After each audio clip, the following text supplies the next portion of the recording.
কিন্তু উনি মৃত্যুকে প্রচন্ড ভয় পেতেন এবং উনি বলতেন যে মৃত্যু অনেক কষ্টের একটা বিষয়, এটা অনেক কষ্টকর একটা জিনিস। তো আমার লাইফে আমি মৃত্যু থেকে বাঁচার ট্রাই করব, অর্থাৎ আমি মৃত্যু থেকে নিজেকে পলায়ন করার ট্রাই করাবো। বুঝতে পেরেছেন? তো উনি মৃত্যু থেকে বাঁচার জন্য প্ল্যান খুঁজছেন যে মৃত্যু থেকে বাঁচা কেমন করে যায়, মৃত্যুর থেকে পলায়ন কেমন করে করা যায়। আসলে কি মৃত্যু থেকে পালানো যায়? যায় না। তো বর্ণনাটা হচ্ছে এরকম যে যখন উনি প্ল্যানিং করতে শুরু করলেন, কোনো প্ল্যান পাচ্ছে না। আপনারা সবাই শুনছেন তো আমাকে? অনেকে আসতে পারে না বৃষ্টির কারণে, ভালো করে শুনবেন মনোযোগ দিয়ে। তো হঠাৎ করে মাথায় একটা প্ল্যান আসছে যে মৃত্যু তো জমিনের ভেতরে হয়, আকাশে গেলে কোনো মৃত্যু নেই, আকাশে গেলে কোনো মৃত্যু নেই। এটা হচ্ছে ওনার একটা চিন্তা বা একটা প্ল্যানিং ওনার ভেতরে আসলো যে আমি যদি পৃথিবীর থেকে পলায়ন করে আকাশে যাই তাহলে মৃত্যু আমাকে স্পর্শ করতে পারবে না। এখন আকাশে যাওয়ার জন্য তো রকেট দরকার, প্লেন দরকার। অ্যাট দ্যাট টাইম ওই সময় কি প্লেন ছিল, হেলিকপ্টার ছিল, রকেট ছিল? ছিল না, কিচ্ছু ছিল না। এখন কেমন করে আকাশে যাওয়া যায়? খুব মজার একটা ঘটনা। উনি ভাবলেন আকাশে যেতে হলে আমাকে ফেরেশতার সঙ্গে বন্ধুত্ব করতে হবে।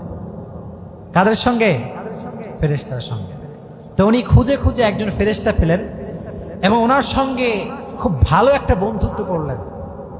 যে স্বার্থটা হচ্ছে এই যে ফেরেশতাকে পটিয়ে বন্ধুত্ব করে ক্লোজ ফ্রেন্ড করে উনি যাবে কোথায়? আকাশে। কাণ্ড দেখেছেন?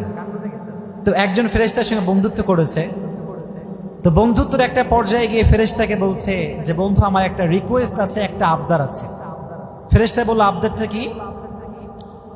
সাইয়েদনা ইদ্রিস বললেন, আমার রিকোয়েস্টটা হচ্ছে এই যে আমি দুনিয়াতে আর থাকতে চাই না, আমি যাব আকাশে।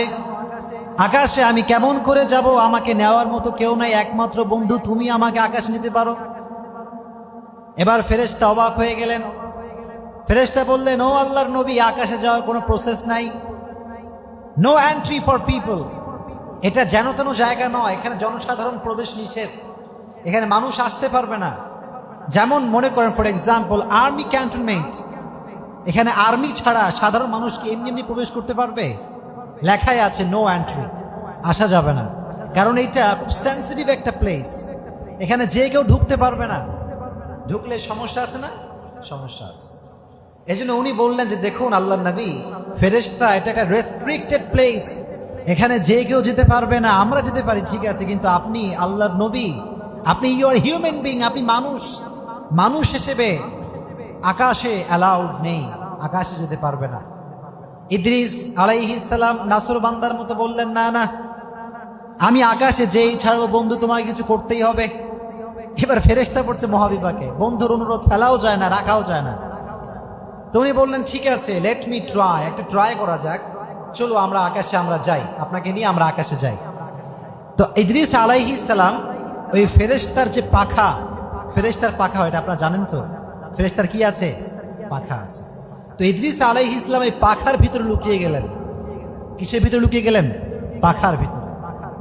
এবার লুকিয়ে যাওয়ার পরে সাইয়েদনা ইদ্রিসকে নিয়ে ফেরেশতা আকাশের পথে রওনা হলো। আকাশের পথে যাওয়ার সময় সাইয়েদনা ইদ্রিসও চিন্তিত, যেতে পারবো কি পারবো না। ফেরেশতারও টেনশন, কারণ আকাশের মধ্যে সাধারণ মানুষের প্রবেশ নিষেধ। যদিও তিনি নবী, কিন্তু তিনি তো একজন মানুষ। তিনি কি? নবীরা হচ্ছে মানুষ, নবীরা ফেরেশতা নয়, নবীরা হচ্ছে মানুষ। তো মানুষ তো সেখানে অ্যালাউড না, আমি কেমন করে আপনাকে নিয়ে যাব? তবুও নিয়ে যাচ্ছি বন্ধুত্বের খাতিরে। তো প্রথম আসমানে যখন এসেছে, আসার পরে, আচ্ছা ভালো করে বোঝেন তো, আপনি একটা অফিসে ডিউটি করেন, আপনার অফিসের একটা সিলেক্টেড টাইম আছে না নাই?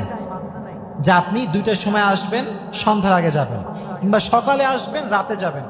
অফিসের একটা রুলস অ্যান্ড রেগুলেশন আছে যে এই সময় আপনাকে আসতে হবে। এখন আপনি যদি সকালেও না যান, সন্ধ্যাও না যান, আপনি গেছেন রাত 12টার পরে, তা দারোয়ান আপনাকে জিজ্ঞেস করবে না যে ভাই কেন আসছেন আপনি এই সময়? তো ফেরেশতাদেরকে আল্লাহ তাআলা অনেক কাজ দিয়েছেন, তাদের অনেকের অনেক রকম কাজ আছে। তো এই ফেরেশতা যখন আউট অফ টাইম এসেছে, তখন তার জন্য অনেক জিজ্ঞাসা আছে না নাই? আছে। তখন ফেরেশতারা বলছে, প্রথম আসমানের যারা পাহারাদার, তারা বলছে কি ব্যাপার, তুমি এই সময় কেন এখানে? তো বিভিন্ন কলা কৌশলে অনেক কথা বলে পার পেয়ে গেছে। ফেরেশতারা আসমানের যারা পাহারাদার তারা ধরতে পারে নাই যে ইদ্রিস আলাইহিস সালাম যে ফেরেশতার ডানার ভিতরে লুকিয়ে আছে, এটাকে ধরতে পারে নাই। এবার তো তারা মহা খুশি যে প্রথম আসমান যেহেতু বেঁচে গেছি, প্রথম চেকিং সিস্টেম এটা হয় হাই চেকিং সিস্টেম, এটা খুব বেশি কন্ট্রোল করা হয় এবং খুব বেশি সতর্কতা এখানে অবলম্বন করা হয়। এখানে যেহেতু বেঁচে গেছি, আগামীতে বেঁচে যাবো, কোনো সমস্যা নেই। এবার প্রথম আসমানে বাঁচার পরে এবার দিয়েছে ভো আকাশের দিকে, বিশাল দ্রুত গতিতে দৌড়াচ্ছে, উড়ে উড়ে যাচ্ছে। প্রথম আসমান শেষ, দ্বিতীয় আসমান শেষ, তৃতীয় আসমান শেষ, চতুর্থ আসমান শেষ করে যখন পঞ্চম আসমানে যাবে, ওই সময় দেখতে পাচ্ছে একজন ফেরেশতা প্রচন্ড গতিতে পৃথিবীর দিকে আগমন ঘটছে। সে প্রচন্ড পরিমাণ বেগে পৃথিবীর দিকে যাচ্ছে। তখন ফেরেশতা ডেকে বললেন, ও আল্লাহর নবী ইদ্রিস, আপনি কি তাকে চেনেন? ইদ্রিস বলল, ভাই সে কে বলো, আমাকে একটু বলো। এবার সাইয়েদনা ইদ্রিসকে ফেরেশতা বললেন, ইনি হচ্ছেন মালাকুল মউত। ইনি কে? মালাকুল মউত। আপনি কি নাকি চিনেন?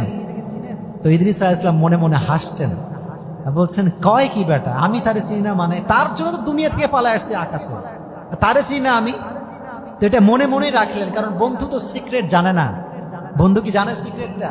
বন্ধু জানে না। তো বললো, ও আচ্ছা আচ্ছা, এটা কি আজরাইল আলাইহিস সালাম? বলছে, হ্যাঁ এটা তো আজরাইল আলাইহিস সালাম। তাহলে এক কাজ করো, তাকে একটু জিজ্ঞেস করো যে আপনার কাছে কি মানুষের মৃত্যুর যে তালিকা, লিস্ট, এটা কি আপনার কাছে হবে? তো বলছে, আচ্ছা নবী, কারণটা কি বলেন তো? বলছে, আমার হায়াত কবে শেষ হবে একটু আমাকে জানতে হবে, একটু জানো তো। তো সাইয়েদনা ইদ্রিসের রিকোয়েস্ট, বন্ধু মানুষ রাখতেই তো হবে। তো রাখার জন্য তিনি গেলেন আজরাইল ইসলামের কাছে, গিয়ে বিভিন্ন কলা কৌশলে বললেন, আচ্ছা আপনার কাছে কি মানুষের মৃত্যুর তালিকা হবে, কার কখন মৃত্যু হবে, স্পেসিফিক টাইমটাকে আপনি বলতে পারবেন? মানে বললো, তুমি কও মিয়া, আমার কাজই তো এটা, আমার ডিউটি তো এটা, আমি জানবো না তো জানবে ডাকিরা? আমি জানি সব, শোনো আমি সব জানি, কার হায়াত কখন শেষ সেটা আল্লাহ আমাকে লিস্ট দিয়েছে। সুবহানাল্লাহ পড়েন, সব লিস্ট আমার কাছে আছে। তো উনি কৌশলে বলেন, আচ্ছা পৃথিবীতে একজন নবী আছে যার নাম হচ্ছে ইদ্রিস, তার হায়াত কখন শেষ হবে আপনি কি বলতে পারবেন একটু? কত কৌশল পার করে আসছে, চিন্তা করতে পারছেন?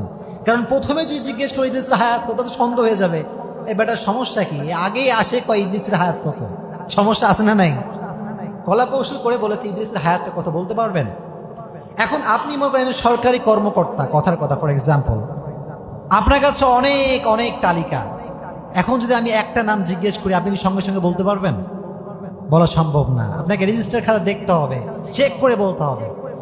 এখন সাইয়েদনা ইদ্রিসের কথা অনুযায়ী তিনি জিজ্ঞেস করার পরে আজরাইল সালাম বললেন, দফতরে দেখতে হবে কেমন তার হায়াত, কত বছর তার হায়াত। দফতরে চেক করার পরে আজরাইল সালাম অবাক হয়ে গেলেন, উনি বললেন, ওনার হায়াত তো শেষ, ওনার হায়াত শেষ, উনি এখনই মারা যাবে, ওনার জান কবজের সময় হয়ে গিয়েছে। এটা হচ্ছে প্রথম রেওয়ায়াত, যে এটা হচ্ছে একটা বর্ণনা, যে যখন বললেন হায়াতটা কখন শেষ হবে, তখন তিনি বললেন যে তার হায়াত তো শেষ, আর সবচেয়ে অবাক বিষয় হচ্ছে তার হায়াতে লেখা আছে যার তার মরণটা পৃথিবীতে হবে না, তার মরণটা হবে চতুর্থ আসমানে। সুবহানাল্লাহ পড়েন, চতুর্থ আসমানে হবে। আল্লাহু আকবার। এটা হচ্ছে একটা বর্ণনা। তো এই বর্ণনা উনি বললেন যে এই কথা শুনেই প্রথমে যখন শুনলেন যে হায়াত কি হয়ে গেছে, শেষ, তো একটা বর্ণনা এরকম পাওয়া যায় যে এই কথা শুনেই সাইয়েদনা আজরাইল ইসলাম ওখান থেকে চলে গেলেন, প্রত্যাখ্যান করলেন। কি করলেন? প্রত্যাখ্যান, মানে চলে গেলেন। আর একটা বর্ণনা এরকম পাওয়া যায়, উনি বললেন ওনার হায়াত শেষ, তবে ওনার মৃত্যুটা তো পৃথিবীতে হবে না, ওনার মৃত্যু হবে চতুর্থ আকাশে। কোন আকাশে? চতুর্থ আকাশে। এই কথা বলে যখন উনি চলে গেলেন, তখন ইদ্রিসও খুশি, ফেরেশতাও খুশি, যে ও আচ্ছা তাহলে বুঝতে পারলাম। তো এখন ফেরেশতা প্রচন্ড পরিমাণে খুশি যে ওনার হায়াত তো সব জানতে পারলাম। তো উনি খুশি হয়ে বলছে, বন্ধু টেনশনের কোনো কারণ নাই, হতাশ হওয়ার কোনো কারণ নাই, সব ঠিকঠাক আছে। এত কথা কয় কিন্তু কেউ শোনে না, কোনো উত্তর নাই। তো উনি অবাক হয়ে গেলেন, কি আবার কোনো উত্তর নাই, ব্যাপারটা কি? তো উনি ওনার ডানার ভিতরে দেখলেন যে সাইয়েদনা ইদ্রিস ইসলাম আর বেঁচে নেই। তার মানে এই মুহূর্তের ভেতরেই আজরাইল ইসলাম তার জানটাকে কবজ করে তার আপন কাছে চলে গেছে। সুবহানাল্লাহ পড়েন। এটা হচ্ছে আল ওয়েদায়া ওয়ান নেহায়াতে উল্লেখ রয়েছে, যার লেখক হচ্ছে আল্লামা ইবনে কাসির রাহমাতুল্লাহি আলাইহি। আমি প্রথমেই বললাম ইদ্রিস আলাইহিস ইসলামের লাইফের ক্ষেত্রে আয়াত পাওয়া যায় 2টা, হাদিস সহিহ হাদিস পাওয়া যায় কয়টা? বাদ বাকি সব জিউস ট্র্যাডিশন, তার মানে হচ্ছে ইসরায়েলি বর্ণনা। আর কিছু কথা আল ওয়েদায়া ওয়ান নেহায়ার ভিতরে আল্লামা ইবনে কাসির রাহমাতুল্লাহি আলাইহি উল্লেখ করেছেন। ইদ্রিস আলাইহিস সালাম এমন একজন নবী, যেই নবী আমরা যে কলম দিয়ে লিখি, কি দিয়ে লিখি আমরা বলেন তো? কলম দিয়ে। এই কলমের লেখা ইদ্রিস আলাইহিস সালাম স্টার্ট করেছেন। পড়েন সুবহানাল্লাহ। ওনার স্টার্টটা ওনার দ্বারা হয়েছে এই কলম।